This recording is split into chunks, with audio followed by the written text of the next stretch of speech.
lorsque Jésus, avec la puissance de l'Esprit, revint en Galilée, sa renommée se répandit dans toute la région. Il enseignait dans les synagogues des Juifs et tout le monde faisait son éloge. Il vint à Nazareth, où il avait grandi. Comme il en avait l'habitude, il entra dans la synagogue le jour du sabbat et il se leva pour faire la lecture. On lui présenta le livre du prophète Isaïe. Il ouvrit le livre et trouva le passage où il est écrit « L'Esprit du Seigneur est sur moi parce que le Seigneur m'a consacré par l'onction. Il m'a envoyé porter la bonne nouvelle aux pauvres, annoncer aux prisonniers qu'ils sont libres et aux aveugles qu'ils verront la lumière, apporter aux opprimés la libération, annoncer une année de bienfaits accordée par le Seigneur. » Jésus referma le livre, le rendit au servant et s'assit. Tous, dans la synagogue, avaient les yeux fixés sur lui. Alors il se mit à leur dire, « Cette parole de l'Écriture que vous venez d'entendre, c'est aujourd'hui qu'elle s'accomplit. » Tous lui rendaient témoignage. Il s'étonnait du message de grâce qui sortait de sa bouche. Acclamons la parole de Dieu.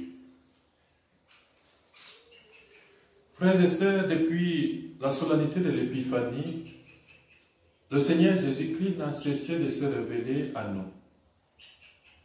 Le Seigneur Jésus-Christ n'a cessé, depuis cette solennité, de nous montrer qui il est, de nous révéler sa mission.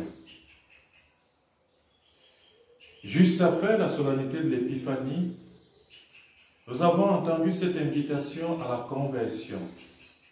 Convertissez-vous, car le royaume des cieux est tout proche.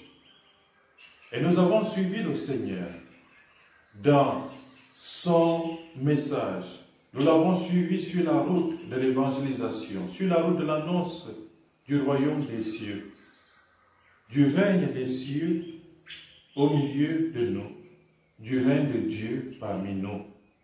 Et le Seigneur s'est révélé à travers ses messages de conversion, à travers ses enseignements, à travers l'épisode de la multiplication des pains, l'épisode de la marche sur les eaux. Aujourd'hui, nous avons comme une feuille de route de notre Seigneur Jésus, qui se trouve déjà être insérée dans le livre du prophète Isaïe.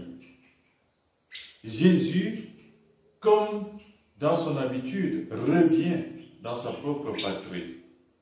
Il entre dans la synagogue et va prier avec ses frères et sœurs. Il va enseigner ses frères et sœurs. Mais aujourd'hui, dans son évangélisation, dans son enseignement, il va révéler sa feuille de route. L'Esprit du Seigneur est sur moi, dit Jésus, parce que le Seigneur m'a consacré par l'onction.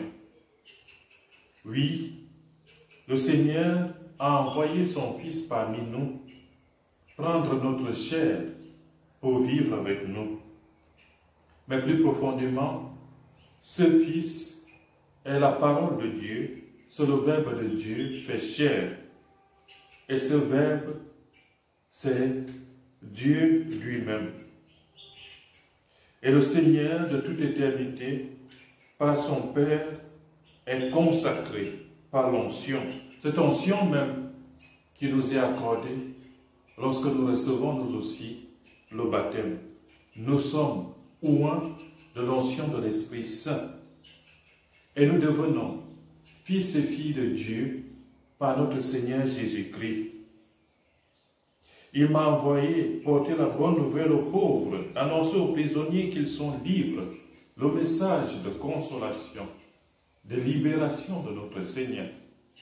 Et dans les évangiles, si nous parcourons les évangiles, nous voyons comme une sorte de fil rouge ce message qui nous est adressé. Un message de consolation, message de paix, de ce roi de paix, de justice et de joie qui vient régner parmi nous. C'est ce règne que le Seigneur veut établir parmi nous.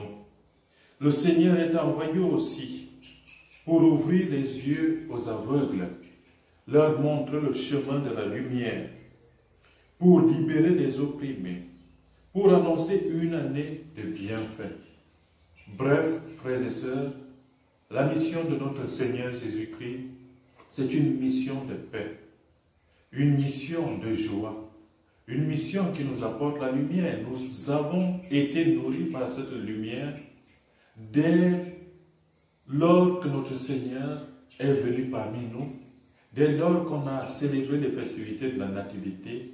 Le message de la lumière est venu parmi nous. La lumière a resplendi dans les ténèbres.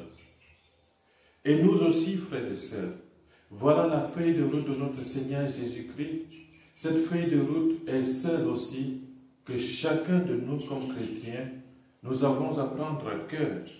Être pour nos frères et sœurs des témoins de la lumière. Être pour nos frères et sœurs des témoins de la vérité.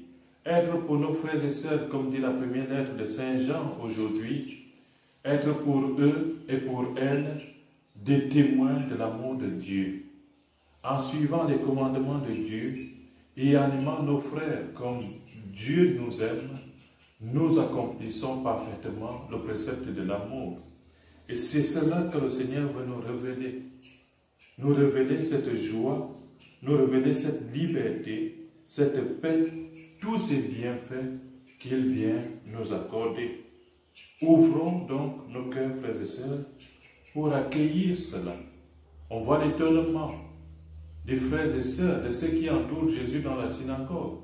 Ils sont étonnés du message de grâce, du témoignage de grâce qui sort de la bouche de Jésus. De quoi est-ce que les gens, lorsqu'ils nous voient, sont-ils étonnés? Sont-ils étonnés, eux aussi, du message de grâce qui sort de notre bouche? Ou sont-ils tout simplement désemparés de tout ce que nous proférons? Des messages de haine, des messages de jalousie, des messages, je ne sais quoi d'autre, que nous véhiculons autour de nous. De quoi est-ce que les gens s'étonnent en nous voyant? Est-ce de la grâce de Dieu qui rayonne en nous? Ou alors des œuvres ténébreuses qui continuent à nous manipuler? Que cela ne nous arrive pas, frères et sœurs. Demandons la grâce à notre Seigneur Jésus-Christ aujourd'hui d'être aussi comme lui, des témoins de la paix, des témoins de la consolation, des témoins de la lumière pour nos frères et sœurs. Prions l'Esprit Saint de nous éclairer davantage et de nous conduire sur ce chemin qui mène au royaume des cieux. Amen.